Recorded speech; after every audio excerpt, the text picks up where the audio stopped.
مجھے آج کے حالات دیکھ کر کے میرے دل میں کچھ باتیں آ رہی ہیں، اس باتوں کو میں آج اپنے ویڈیو کے ذریعے کہنا چاہوں گا۔ آج ہمارے دیش بھارت میں ہر طرف بے چینی، ہر طرف نفرت ہے، اور یہاں خاص کر کے مسلمانوں کو ہر طرح سے نشانہ بنایا جاتا ہے، ہر طرح سے ٹارگٹ کیا جاتا ہے۔ کہیں مسلمانوں کی لنچنگ کر دی جاتی ہے، کہیں مسجدوں کو گرا دیا جاتا ہے، کہیں دنگے فساد کر دیے جاتے ہیں، اور اس پر ستم یہ ہے کہ اس کا الزام بھی مسلمانوں پہ ہی ڈال دیا جاتا ہے، اور دنگائیوں پر، فسادیوں پر، مسلمانوں کے گھروں پر، مسلمان کی مسجدوں پر حملہ کرنے والے پہ کوئی کارروائی نہیں ہوتی، جس کی وجہ سے ان کا حوصلہ دن بدن بڑھتا جا رہا ہے۔ اور ایسا لگتا ہے کہ یہ لوگ اس لیے کر رہے ہیں، ایسا اس لیے کر رہے ہیں، مسلمانوں کے خلاف زہر اگلتے ہیں، مسلمان اور اسلام کو سر عام گالیاں دیتے ہیں، تو ایسا محسوس ہوتا ہے کہ یہ سرکار کی منشا ہے، سرکار کی منشا کے مطابق یہ کام کرتے ہیں، اور اس کے ساتھ پولیس بھی ملی ہوتی ہے۔ پولیس بھی ان پہ کوئی کارروائی نہ کر کے مسلمانوں پہ ہی کارروائی کرتی ہے، مسلمانوں کو ہی پھنساتی ہے، اور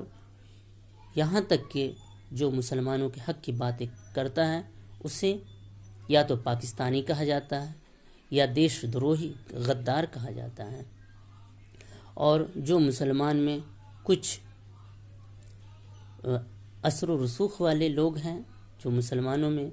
کچھ حیثیت رکھتے ہیں، ان کو دنگائی، ان کو گنڈا موالی بتا کر ان کے گھروں تک کو ڈھا دیا جا رہا ہے، یا پھر انہیں جیلوں میں ٹھونس دیا جاتا ہے، ان پہ طرح طرح کے کیس، طرح طرح کے دفعات لگا کر انہیں جیلوں میں ڈال دیا جاتا ہے، تاکہ مسلمان کی آواز بھی اٹھانے والا کوئی نہ رہے۔ اور ہمارے ملک کی میڈیا کا حال یہ ہے کہ یا تو وہ ہندو مسلمانوں پر ڈیبیٹ کرے گی، یا پھر مودی جی کا گنگان، مودی جی کی تعریف بیان کرے گی، اور اگر کوئی مسلمانوں کے حق کی باتیں، مسلمانوں کے خلاف ہونے والے ظلم کے خلاف آواز اٹھائے، تو ان کی باتوں کو بھڑکاؤ بھاشن کہا جاتا ہے، ان کی باتوں کو بھڑکاؤ تقریر کہی جاتی ہے، اور ان پہ طرح طرح کے الزام لگائے جاتے ہیں، انہیں ملک کو توڑنے والا بتایا جاتا ہے، اور دوسری طرف جو مسلمانوں کو ٹارگٹ کرتے ہیں، مسلمانوں کو مارتے ہیں، ان کے گھروں کو جلاتے ہیں، ان کی مسجدوں کو توڑتے ہیں، ان کے خلاف کوئی کارروائی نہیں ہوتی۔ جو مسلمانوں کے خلاف غیر مسلموں کو بھڑکاتے ہیں، ان کے بارے میں کوئی بات نہیں کرتا، کہیں سے کوئی آواز نہیں آتی ہے، اور یہاں تک کہ ہمارا سپریم کورٹ ایسا لگتا ہے کہ وہ بھی سرکار کی منشا کے مطابق کام کرتی ہے، کہ کس کیس میں کیسا فیصلہ سنانا ہے، اور کس کیس کو دیکھنا ہے، کس کیس کو نہیں دیکھنا ہے، کس کیس پر سماعت کرنی ہے، کس کیس پر سماعت نہیں کرنی ہے۔ اور حد تو یہ ہوتی ہے کہ ہمارے ملک میں حکومتی اسپیکر جو ہوتے ہیں، حکومت کی طرف سے، جس پارٹی کی حکومت ہے اس کے جو مسلم اسپیکر ہوتے ہیں، وہ بھی اپنی پارٹی کا دفاع، اپنی پارٹی کا سمرتھن کرتے نظر آتے ہیں، انہیں کہیں نظر نہیں آ رہا ہے کہ یہاں مسلمانوں پہ ظلم ہو رہا ہے، بلکہ انہیں ایسا نظر آتا ہے کہ اگر کوئی جنت ہے مسلمانوں کے لیے تو یہ بھارت ہی ہے، اس سے امن و چین مسلمانوں کو کہیں نہیں مل سکتا۔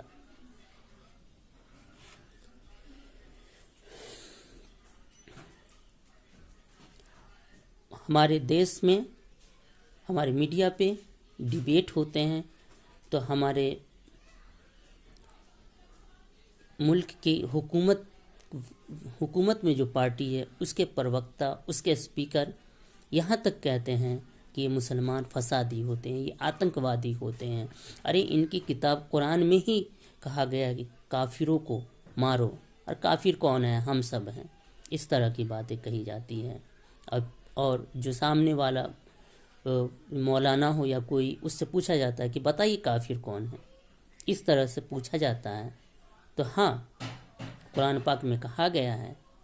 کہ کافر تو تم سے لڑتے ہی رہیں گے، کافر تو تم سے اس وقت تک لڑیں گے جب تک کہ تمہیں تمہارے دین سے پھیر نہ دے۔ ان سے لڑو جو تم سے لڑے، جس نے تمہیں تمہارے گھر سے نکالا، لیکن زیادتی نہ کرنا۔ جتنی تکلیف اس نے تمہیں دیا ہے اتنی ہی تکلیف دینا۔ اور ان سے لڑنے کے لیے نہیں کہا گیا ہے، یہ لڑنے کے لیے اس سے کہا گیا ہے جو ہم سے لڑے، جو ہمیں ہمارے گھر سے نکالے، ان سے نہیں جو ہم سے نہیں لڑے، ان سے نہیں جو ہمیں ہمارے گھر سے نہیں نکالا۔ اس کے لیے کہا گیا ہے اللہ تعالیٰ ظالموں کو پسند نہیں کرتا۔ یہ ظلم ہو گیا کہ ہم اس سے لڑ رہے ہیں جو ہم سے نہیں لڑے، جو ہم کو ہمارے گھروں سے نہیں نکالا۔ ایسا کرنے والے ظالم کہلاتے ہیں۔ لیکن اب ہم اپنے دل پر ہاتھ رکھ کر کے سوچیں، دل پر ہاتھ رکھیے اور بتائیے کہ کوئی ایک انسان ہونے کے ناطے کہ آپ کیا چاہیں گے کہ آپ کو کوئی نکال دے، آپ کے گھروں سے نکال دے، آپ سے لڑے، آپ دوسری جگہ چلے جائیں تو وہاں بھی آپ سے لڑنے کے لیے پہنچ جائیں، اور آپ بیٹھے رہیں گے یا لڑیں گے؟ اب آپ ہی بتائیں، آپ ہی سوچیے اس بارے میں آپ کا کیا جواب ہوگا؟ کہ آپ بیٹھے رہیں گے، کوئی آپ کو آ کر کے مار دے، ختم کر دے؟ ایسا نہیں ہوتا ہے۔ ایک انسان ہونے کے ناطے ہر کوئی اپنا دفاع کرتا ہے، اور اسی دفاع کی باتیں قرآن میں کہی گئی ہیں۔ ایک چیز اور آتا ہے کہ مسلمانوں نے پوری دنیا میں اشانتی پیدا کر رکھی ہے۔ ایسی باتیں کیوں آ رہی ہے؟ اس لیے کہ ہم جب دیکھتے ہیں تو مسلم ملکوں میں بھی بے چینی ہے، مسلم ملکوں میں بھی آپس میں ایک دوسرے کو مار کاٹ رہے ہیں۔ تو مسلم دیشوں میں بھی مسلمانوں کو بھی دیکھنا ہوگا کہ ایسا کیوں ہو رہا ہے، ایسی کون سی باتیں ہو رہی ہیں جس کی وجہ سے آپس میں ایک دوسرے کو مارنے پر اتارو ہیں، جس سے آپ کا، مسلمانوں کا اور اسلام کا بدنامی پوری دنیا میں ہو رہی ہے۔ تو مسلمانوں سے بھی میں اپیل کرنا چاہوں گا کہ آپ لوگ آپس میں لڑنے سے باز آئیں۔ یہ آپ کی شبیہ کو،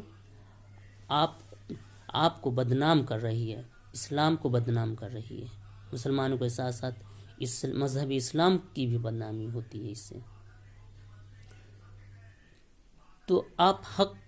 حق کو جانیے، جو بہتر ہو، جو حق ہو، اس پہ عمل کیجیے، اور آپس میں لڑائی سے بچیے۔